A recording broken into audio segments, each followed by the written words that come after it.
There was in her cupboard a golden cap with a circle of diamonds and rubies running around it. This golden cap had a charm. Whoever owned it could call 3 times upon the winged monkeys, who would obey any order they were given. But no person could command these strange creatures more than 3 times. Twice already the wicked witch had used the charm of the cap. Once was when she had made the Winkies her slaves, and set herself to rule over the country. The winged monkeys had helped her do this. The second time was when she had fought against the great Oz himself, and driven him out of the land of the West. The winged monkeys had also helped her in doing this. Only once more could she use this golden cap, for which reason she did not like to do so until all her other powers were exhausted. But now that her fierce wolves and her wild crows and her stinging bees were gone, and her other slaves had been scared away by the cowardly lion, she saw there was only one way left to destroy Dorothy and her friends. So the wicked witch took the golden cap from her cupboard and placed it upon her head. Then she stood upon her left foot and said slowly, "Hepe, pepe, kaka." Next she stood upon her right foot and said, "Hello, hollo, hello." After this she stood upon both feet and cried in a loud voice, "Zidzi, zootzi, zik." Now the charm began to work. The sky was darkened, and a low rumbling sound was heard in the air. There was a rushing of many wings, a great chattering and laughing, and the sun came out of the dark sky to show the wicked witch surrounded by a crowd of monkeys, each with a pair of immense and powerful wings on his shoulders. One, much bigger than the others, seemed to be their leader. He flew close to the witch and said, "You have called us for the 3rd and last time. What do you command?" "Go to the strangers who are within my land and destroy them all, except the lion," said the wicked witch. "Bring that beast to me, for I have a mind to harness him like a horse and make him work." "Your commands shall be obeyed," said the leader. Then, with a great deal of chattering and noise, the winged monkeys flew away to the place where Dorothy and her friends were walking. Some of the monkeys seized the Tin Woodman and carried him through the air until they were over a country thickly covered with sharp rocks. Here they dropped the poor woodman, who fell a great distance to the rocks, where he lay so battered and dented that he could neither move nor groan. Others of the monkeys caught the scarecrow, and with their long fingers pulled all the straw out of his clothes and head. They made his hat and boots and clothes into a small bundle and threw it into the top branches of a tall tree. The remaining monkeys threw pieces of stout rope around the lion and wound many coils about his body and head and legs until he was unable to bite or scratch or struggle in any way. Then they lifted him up and flew away with him to the witch's castle, where he was placed in a small yard with a high iron fence around it, so that he could not escape. But Dorothy they did not harm at all. She stood, with Toto in her arms, watching the sad fate of her comrades and thinking it would soon be her turn. The leader of the winged monkeys flew up to her, his long, hairy arms stretched out and his ugly face grinning terribly.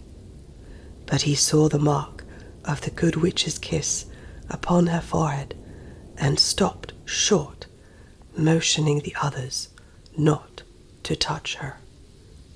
"We dare not harm this little girl," he said to them, "for she is protected by the power of good, and that is greater than the power of evil. All we can do is to carry her to the castle of the Wicked Witch and leave her there." So carefully and gently they lifted Dorothy in their arms and carried her swiftly through the air until they came to the castle, where they set her down upon the front doorstep. Then the leader said to the witch, "We have obeyed you as far as we are able. The Tin Woodman and the Scarecrow are destroyed, and the lion is tied up in your yard. The little girl we dare not harm, nor the dog she carries in her arms. Your power over our band is now ended, and you will never see us again." Then all the winged monkeys, with much laughing and chattering and noise, flew into the air and were soon out of sight.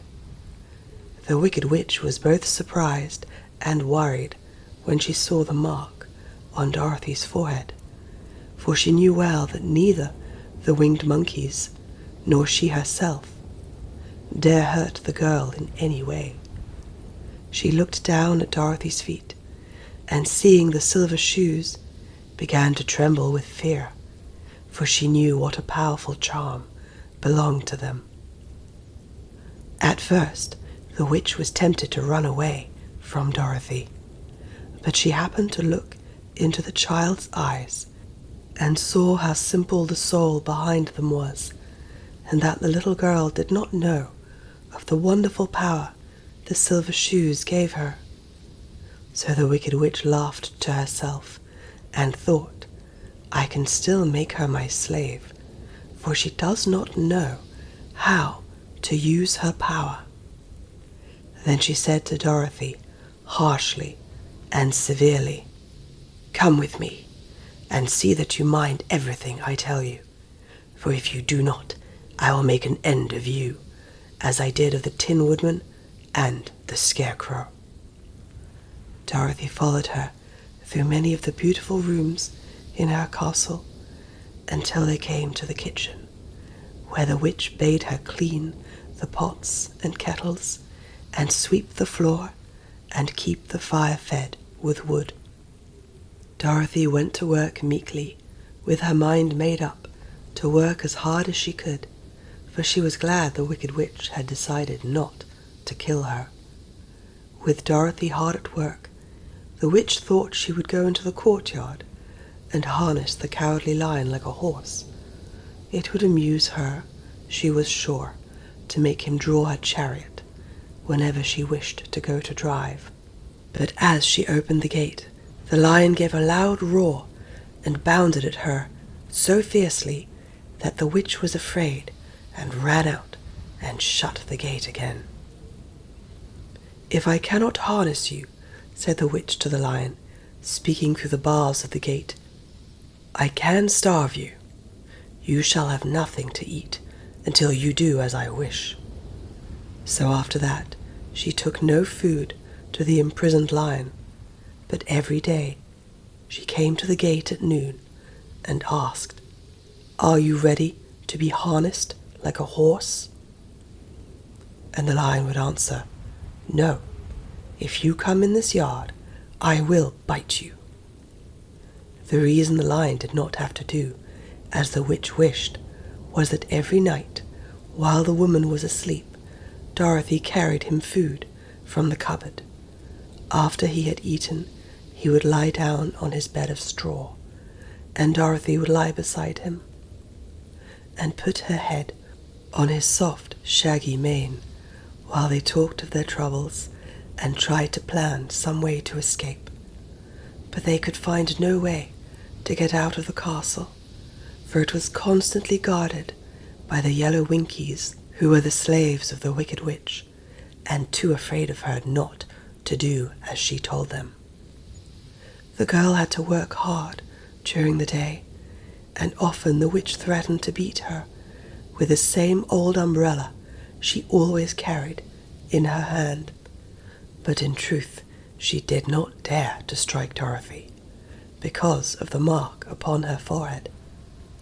The child did not know this, and was full of fear for herself and Toto.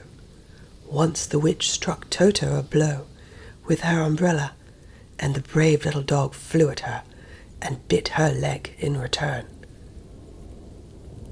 The witch did not bleed where she was bitten, for she was so wicked that the blood in her had dried up many years before. Dorothy's life became very sad as she grew to understand that it would be harder than ever to get back to Kansas and Aunt Em again. Sometimes she would cry bitterly for hours, with Toto sitting at her feet and looking into her face, whining dismally to show how sorry he was for his little mistress. Toto did not really care whether he was in Kansas or the land of Oz, so long as Dorothy was with him. But he knew the little girl was unhappy, and that made him unhappy too. Now the Wicked Witch had a great longing to have for her own the silver shoes which the girl always wore. Her bees and her crows and her wolves were lying in heaps and drying up, and she had used up all the power of the golden cap.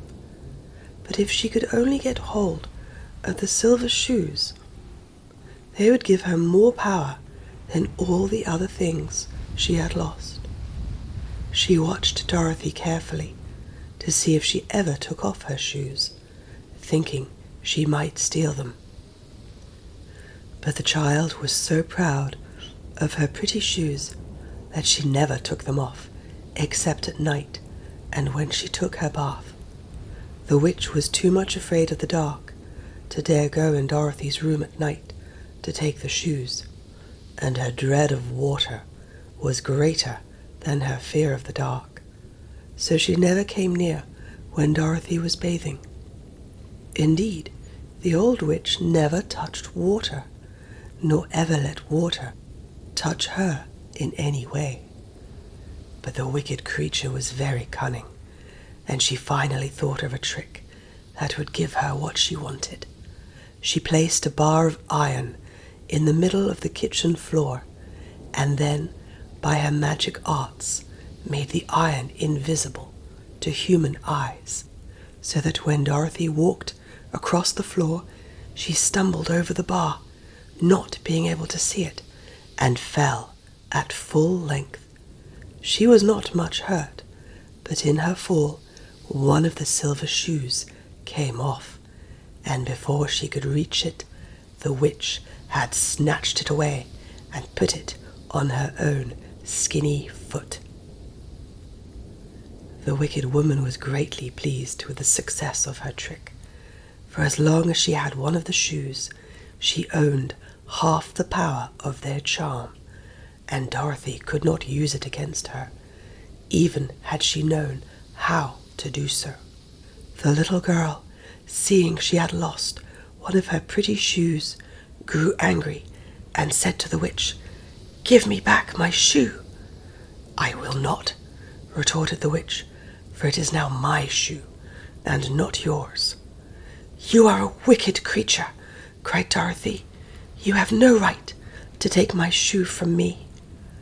"I shall keep it just the same," said the witch, laughing at her, "and someday I shall get the other one from you too." This made Dorothy so very angry that she picked up the bucket of water that stood near and dashed it over the witch, wetting her from head to foot. Instantly the wicked woman gave a loud cry of fear, and then, As Dorothy looked at her in wonder, the witch began to shrink and fall away. "See what you have done!" she screamed. "In a minute I shall melt away." "I'm very sorry indeed," said Dorothy, who was truly frightened to see the witch actually melting away like brown sugar before her very eyes. "Didn't you know water would be the end of me?" asked the witch in a wailing, despairing voice. "Of course not," answered Dorothy. "How should I?" "Well, in a few minutes I shall be all melted, and you will have the castle to yourself. I have been wicked in my day, but I never thought a little girl like you would ever be able to melt me and end my wicked deeds. Look out! Here I go!" With these words, the witch fell down in a brown, melted, shapeless mass and began to spread over the clean boards of the kitchen floor. Seeing that she had really melted away to nothing, Dorothy drew another bucket of water and threw it over the mess. She then swept it all out the door. After picking out the silver shoe, which was all that was left of the old woman, she cleaned and dried it with a cloth and put it on her foot again. Then, being at last free to do as she chose, she ran out to the courtyard to tell the lion that the wicked witch of the West had come to an end, and that they were no longer prisoners in a strange land.